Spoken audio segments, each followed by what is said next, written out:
Mesdames, Messieurs, bonjour, bonsoir. Immense et vaste comme thème, le vaudou est un sujet qui intéresse beaucoup de personnes ici au Bénin et ailleurs dans le monde. Il reste une pratique ancestrale et séculaire au Bénin. On l'évoque souvent sans réellement cerner tout ce qui tourne autour de ce thème. Nous avons décidé d'en parler dans votre émission. Entretien de ce jour reçoit pour vous Tobada Socrate. Il est docteur en communication. Il a travaillé pour sa thèse sur les médias face à la promotion des arts et cultures vaudou au Bénin. Que peut-on comprendre lorsqu'on parle de art et culture vaudou? Nous aurons 26 minutes pour répondre à cette question. Tobada Socrate, bonjour, bonsoir. Armel de Soukago, bonjour, bonsoir. Et bonjour, bonsoir à nos amis auditeurs et à nos amis téléspectateurs. Merci Socrate de venir sur notre plateau pour parler de vaudou. C'est quoi, selon vous, le vaudou? Merci beaucoup, monsieur le journaliste. Le vaudou, généralement, le vaudou est un thème de l'ère culturelle adjatado fond, adjatado je veux dire, et qui est essentiellement un thème fond. Si nous devons d'abord faire un petit découpage linguistique donc de ce substantif, on pourrait dire que vaudou voudrait dire Yehoué, vaudou. Voilà, donc c'est l'énoncé complet donc de ce substantif Yehoué, vaudou. Cela voudra dire quoi? Si on doit le traduire, ce thème-là, en français, cela voudra dire Yehoué de vaudou. Et autrement dit en français, l'esprit qui s'est apprivoisé et qui s'est détaché et s'est mis ailleurs. C'est ce que cela voudra dire. Donc, le vaudou, en réalité, c'est un esprit. C'est un esprit qui véhicule à la fois la philosophie collective d'un peuple et aussi qui est également en même temps une religion. Voilà donc ce qu'on peut dire par rapport au vaudou. Et lorsqu'on parle d'esprit apprivoisé, généralement, on fait référence à nos ancêtres. On fait généralement référence à nos ancêtres parce que c'est comme dans d'autres religions occidentales, lorsqu'on parle de saints, ce sont donc des hommes qui avaient donc vécu spirituellement sur terre et qui, au cours de leur histoire, après leur mort, ont encore une charge spirituelle qu'on peut encore vénérer. Et c'est également presque analogique lorsqu'on parle de vaudou. Donc, on fait référence à nos ancêtres pour dire qu'en réalité, ce sont des esprits qui sont là et avec lesquels on peut collaborer, faisant donc des cérémonies diverses pour pouvoir toujours implorer leur grâce afin qu'ils puissent donc nous accompagner dans cette vie. C'est vrai que l'objectif de cette émission, ce n'est pas d'expliquer ce que c'est que vaudou spécifiquement, mais je vais vous enquiquiner quelque peu parce que vous avez évoqué certaines choses qui pourraient intéresser nos téléspectateurs. Et vous avez parlé d'ancêtres, vous avez parlé de morts. J'ai l'impression que quand on parle de vaudou, pendant que avec d'autres religions, on parle globalement de Mao ou de Dieu, on parle beaucoup plus quand on parle de vaudou, de morts, de nos ancêtres, et on vénère beaucoup plus les ancêtres qui sont toujours avec nous. Je ne sais pas si je suis dans la bonne compréhension. Oui, lorsqu'on parle de vaudou, on parle également de vénération des ancêtres. C'est une partie également des divinités vaudou parce que le vaudou, en réalité, lorsqu'on veut évoquer le vaudou, il y a d'abord, je veux dire, une essence plus haute, ce qui est appelé généralement Maoulissa, qui n'est rien d'autre que l'association de deux divinités de sexe opposé, le femelle et le mâle. Mais ce sont l'association de ces deux-là qui donne naissance maintenant aux autres branches de divinités que nous avons. Aujourd'hui, on parle du Legba, on parle du Dan, on parle du Torosu, et puis beaucoup d'autres divinités. Mais au-delà de cela, lorsqu'on parle par exemple de la divinité Nesoué, par exemple, on évoque beaucoup plus les ancêtres. On évoque beaucoup plus les ancêtres parce que ce sont eux qu'on vénère. Lorsqu'on parle du Torosu, généralement dans nos cultures, on dit que lorsqu'un enfant décède, parfois l'esprit se voit donc, je vais dire, perdu dans l'eau profonde, dans les océans, dans la mer, et on est obligé donc de le ramener de ce lieu qui n'est pas le lieu approprié pour lui. Donc, voilà un peu les ramifications. Donc, déjà, quand on parle de Toroso, on évoque nos ancêtres. Quand on parle de Nesokwe, on évoque encore nos ancêtres. Et ainsi de suite. Donc, tout cela regroupe les esprits qui donc sont cachés donc, dans la religion vaudou. Alors, si nous admettons que vaudou, c'est une religion, Ouais. et est-ce qu'on évoque le Mao, que toutes les autres religions pratiquement évoquent, lorsqu'il s'agit de la pratique de la chose religieuse? Oui, lorsqu'il s'agit de la pratique religieuse, nos ancêtres, nos aïeux, généralement, ils parlent de Mao. Mao, en réalité, c'est un nom fond qui veut dire l'insondable, l'intranscendable, que rien ne peut égaler. Le Manrou, que rien ne peut égaler, les Manrou. Et lorsque nos ancêtres évoquent cela, c'est pour parler de l'être suprême. Il y a un être suprême qui dirige ce monde, qui incarne ce monde et auquel il faut donc faire recours en toute situation pour avoir de grâce. Maintenant, c'est les différentes représentations sur Terre de cet être insondable qui nous fait donc parler, qui fait que nous faisons allusion donc aux différentes divinités. En résumé, Oui. c'est que le vaudou admet aussi un être suprême comme toute autre religion. Comme toute autre religion, un être qui Ça peut surpasse s'appeler tout Mao, le monde. ça peut s'appeler Dieu, ça peut s'appeler Allah, Et tout le reste. Très bien, nous allons rentrer dans le vif du sujet puisque ce qui nous intéresse aujourd'hui, c'est la culture du vaudou. Oui. Comment peut-on expliquer l'art et la culture du vaudou? Voilà. On parle généralement des agricultures vaudou. Oui. Et vous allez voir qu'on met ces substantifs généralement ensemble. Et nous ici, pour que nos téléspectateurs comprennent mieux la chose, nous allons essayer de faire un petit découpage. Comme je l'ai dit, comme je l'ai fait tout à l'heure avec vaudou, Oui. nous allons d'abord commencer par le mot art, qui est un mot à plusieurs sens, qui est un mot polysémique, Assez vaste. assez vaste. Lorsque nous recourons par exemple à nos dictionnaires, l'encyclopédie Larousse, etc., tout ça, là désigne par exemple une création d'objets ou de mise en scène spécifique, distinguée, ou destinée à produire chez l'homme un état particulier de sensibilité, plus ou moins lié au plaisir esthétique. Et cela, souvent, nous permet de dire que l'art est un ensemble d'œuvres artistiques, ou le caractère artistique même de cet ensemble. Et c'est les philosophes qui expliquent mieux encore la chose en disant, lorsque nous disons philosophe, nous faisons recours par exemple à l'allemand Schopenhauer et à son autre collègue Heidegger. Le premier dit par exemple que l'art est une contemplation des choses indépendante du principe de la raison. Et le second dit que l'essence même de l'art, c'est la vérité en se mettant en elle-même en œuvre, en se mettant elle-même en œuvre.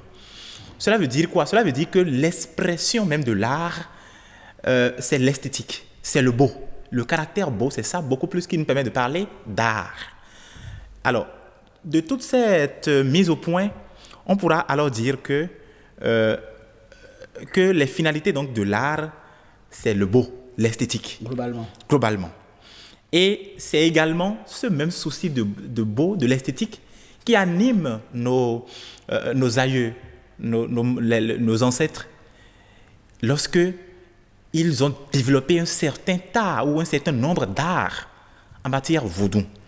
Je vais plus explicitement dire, par exemple, lorsqu'on parle d'art, on fait référence souvent lorsqu'on parle d'art vaudou, je veux dire, on fait référence souvent à nos couvents religieux, à nos couvents vaudous, pour dire que ces créations contemporaines, qui sont généralement au sud du Bénin, parce que le vaudou est beaucoup plus présent, les cultures, l'art vaudou ou les arts vaudous sont présents dans l'ère culturelle Ajatado et dans l'ère culturelle Yoruba, ou Nago pour certains.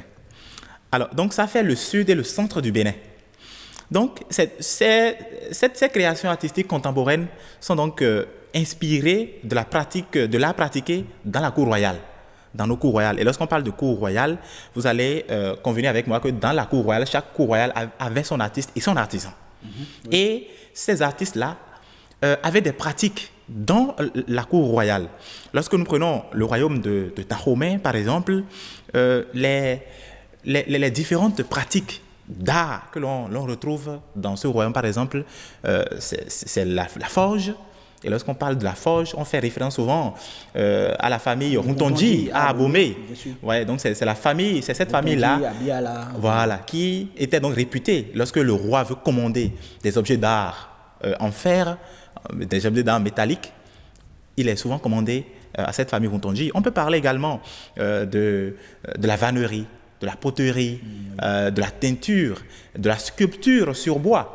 Et quand on parle de sculpture sur bois, vous savez, notre récade aujourd'hui, la récade qu'on appelle en fond et Makpo, est un art originaire du vaudou. La récade ou Makpo, c'est généralement le bois, ou je ne sais pas comment on appelle, que les chefs de famille ou rois utilisent. Les souverains d'Abomey. Ça incarne le pouvoir, les souverains qui incarnent le Donc pouvoir. c'est généralement ça. Maintenant, lorsque nous parlons d'art, nous devons les spécifier en deux types.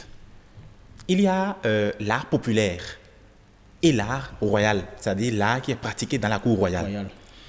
Ce que je viens d'expliquer tout à l'heure en parlant donc des métiers d'art, des artistes et artisans, ne sont rien d'autre que des émanations ou du moins des implications de l'art dans la cour royale.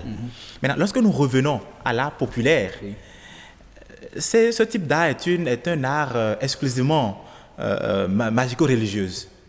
Et je pourrais même aller jusqu'à dire que c'est généralement ce que nous appelons en langue fond les boutio. Les boutio, c'est une sculpture. La sculpture. Voilà, donc de taille moyenne que l'on essaye donc que les artistes essayent donc de faire. Et on perçoit la forme d'expression que l'on perçoit dans les boutio. Il y a aussi que cela a une caractéristique purement religieuse et spirituelle. Parfois, on le fait pour mettre en déroute l'ennemi, pour créer en son sein l'effroi, la panique. Mais il est aussi, de façon culturelle, reconnu que on perçoit dans cette forme d'expression le vestige de l'anxiété, donc du traumatisme éprouvé par un peuple longtemps soumis à la violence des guerres induites par des conquêtes royales et le commerce des esclaves. Donc cela retourne encore à nos origines, à notre histoire. Généralement, les conquêtes au temps des différents rois par le passé et l'esclavage qu'on a connu pendant donc les règnes de ces différents rois-là qui les a fait entrer donc dans une sorte de guerre contre le colon. Voilà un tout petit peu.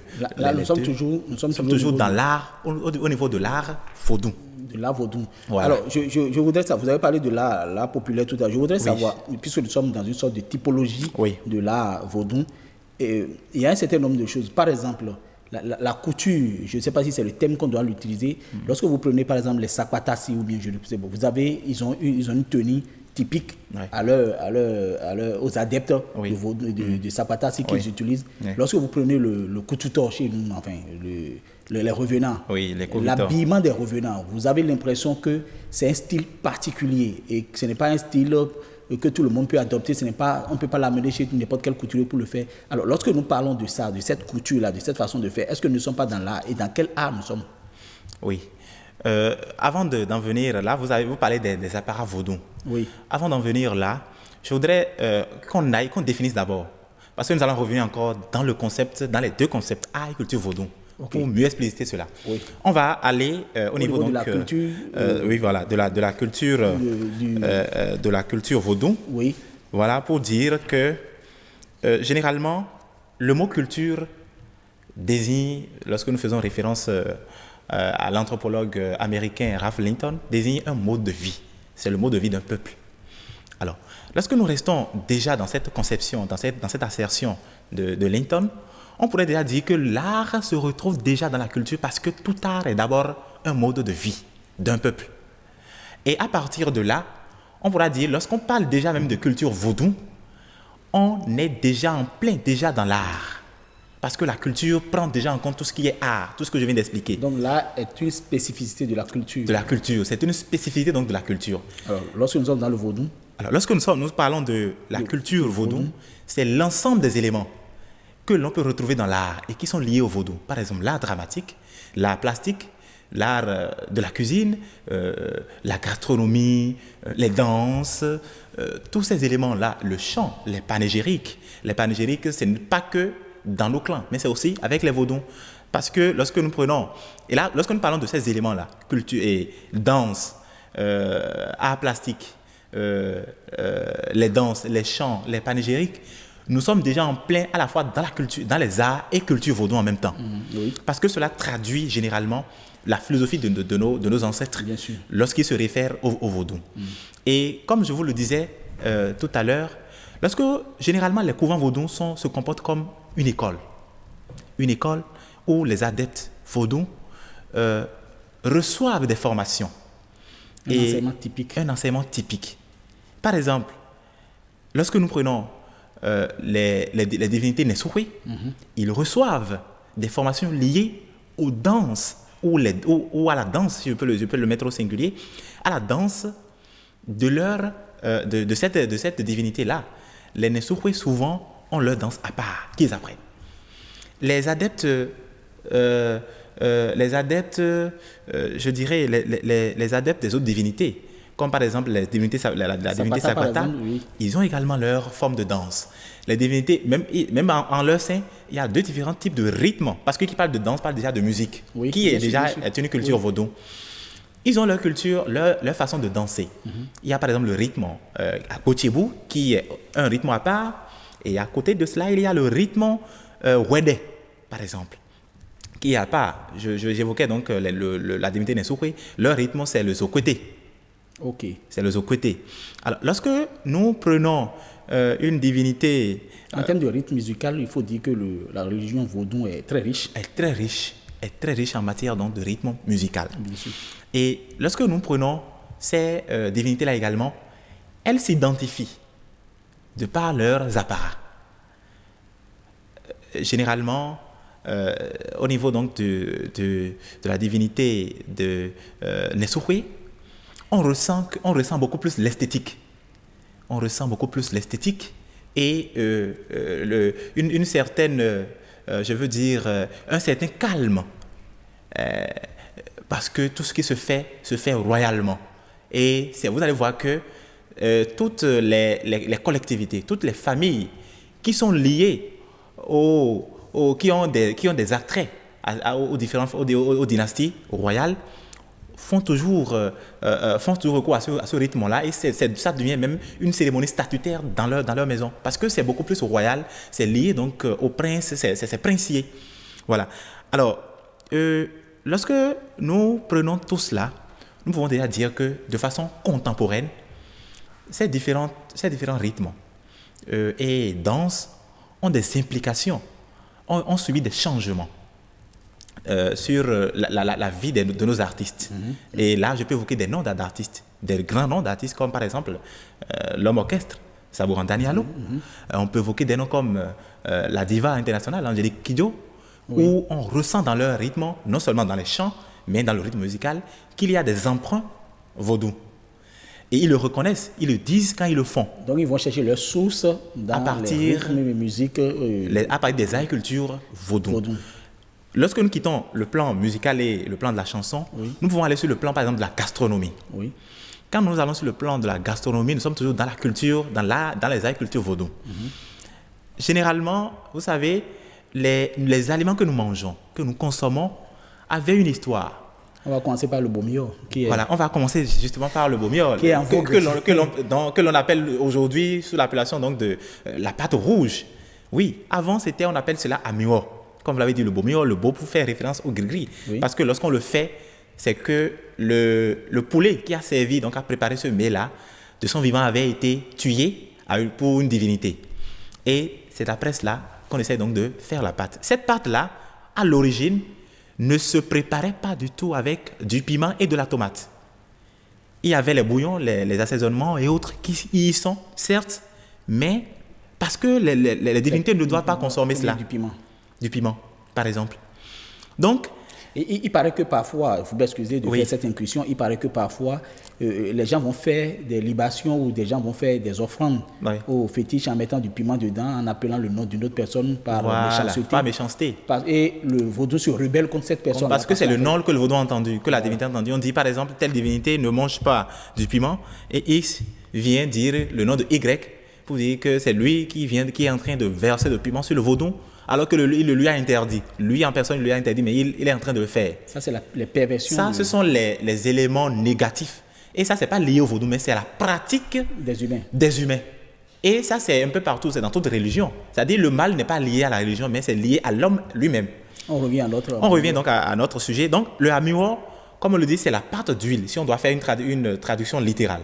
C'est la pâte d'huile que l'on sert au vaudon.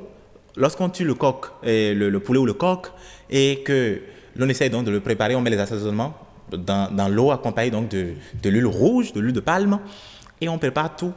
L'eau de bouillon qui a servi à préparer la viande, c'est cette même eau-là qui reçoit maintenant la farine de maïs avec laquelle on prépare la pâte. On dit souvent, donc généralement comme ça prend la couleur rouge, on a diverti l'appellation et on parle de la pâte rouge. Et ça se sait dans les couvents. Ça se sait, c'était un mets typiquement couvent, mais du point de vue contemporain, cela s'est répandu dans nos comportements alimentaires. Et c'est ça que nous appelons aujourd'hui amio. C'est ça que nous appelons la pâte rouge. C'est une évolution du c'est une évolution de Beaumiro parce qu'aujourd'hui, on peut mettre du piment. On n'est pas obligé de tuer le coq à une divinité, mais on peut mettre donc du piment, de la pâte, et puis on peut encore faire d'autres assaisonnements aujourd'hui. Donc, après cela, nous allons maintenant, j'ai évoqué tout à l'heure les cérémonies de libation, les cérémonies de Kakprikpri. Ça, c'est les cérémonies, c'est lorsqu'on veut faire des offrandes à nos ancêtres.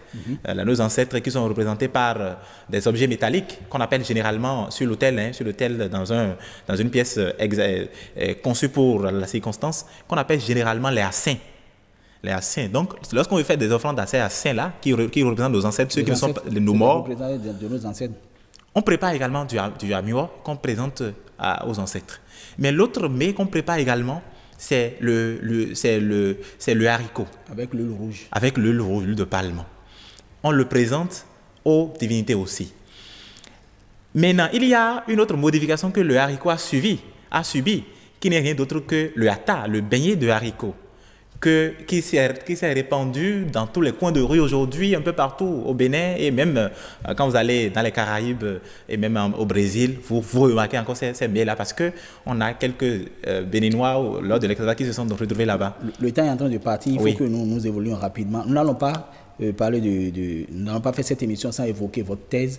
Vous avez fait ça sur les médias, le travail que les médias font avec sur l'art et les cultures vaudou. Oui. Alors, de vos recherches, quels sont les constats que vous avez eu à faire? Alors, notre thème, comme vous l'avez dit, c'est les médias face à la promotion des arts et cultures vaudou au Bénin.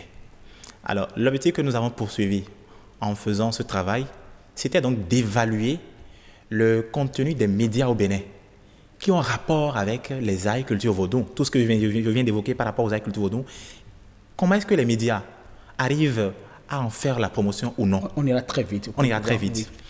Et les constats que nous avons effectués, d'abord du point de vue documentaire, la plupart des auteurs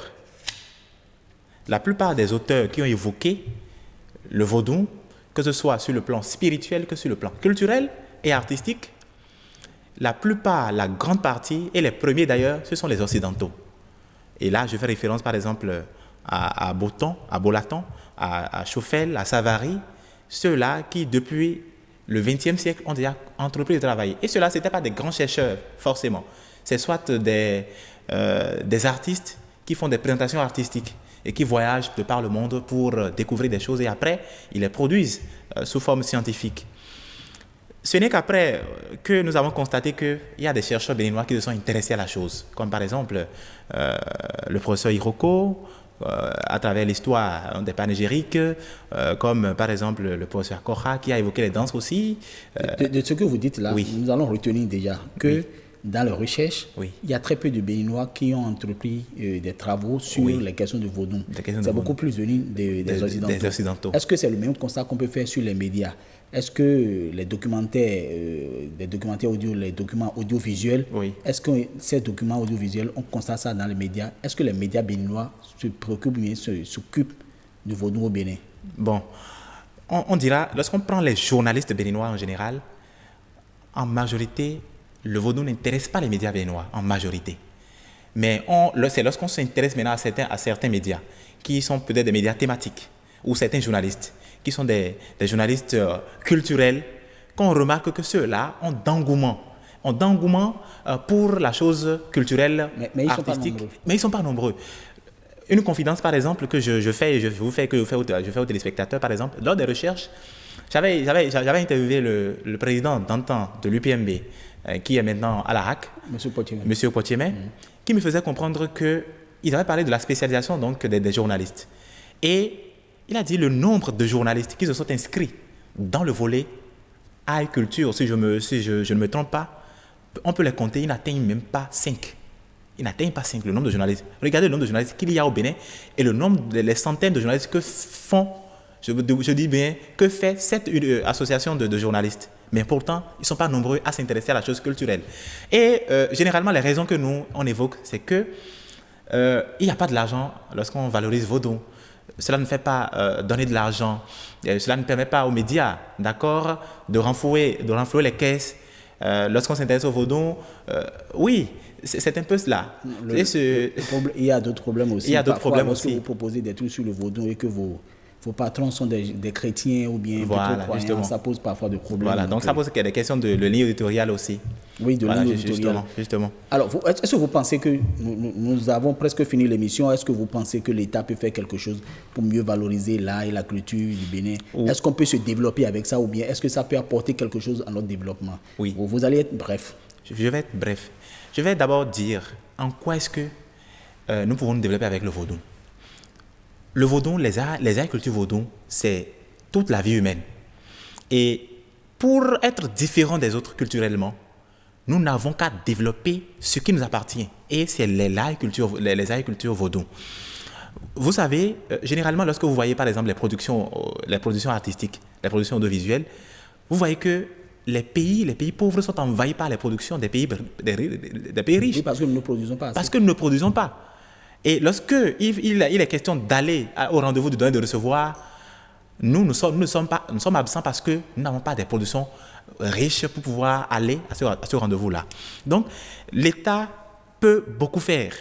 C'est vrai que le pouvoir actuel, par exemple, je leur tire un coup de chapeau parce que ils se sont intéressés, lorsque nous, dans notre travail, nous avons essayé donc de faire l'histoire de la gouvernance liée au Vodou.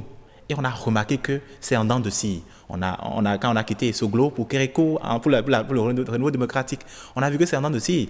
Quand un autre président vient pour donner de l'engouement à la chose, un autre vient pour interdire. C'est déjà votre conclusion. Et ainsi de suite. C'est déjà ma conclusion. Donc, l'État, en érigeant par exemple des arènes culturelles, en faisant des musées Vodou, et en faisant en sorte que nous ayons nos lieux touristiques, nous développons des sites touristiques qui sont typiquement Vodou, nous allons faire venir beaucoup de touristes chez nous et cela va renforcer les caisses de l'État. Vous savez que l'économie de la France est majoritairement tournée vers le tourisme. Voilà. Socrate Tobada, merci beaucoup. C'est la fin de cette émission. Fin de cet entretien. Nous avons reçu sur cette émission le docteur Socrate Tobada. Il a fait une thèse sur le thème « Les médias face à la promotion des arts et cultures vaudou au Bénin ». Avec lui, nous avons parlé de la culture et l'art du vaudou. Une occasion pour nous permettre de comprendre davantage les réalités du vaudou. Merci de nous avoir suivis. À la prochaine.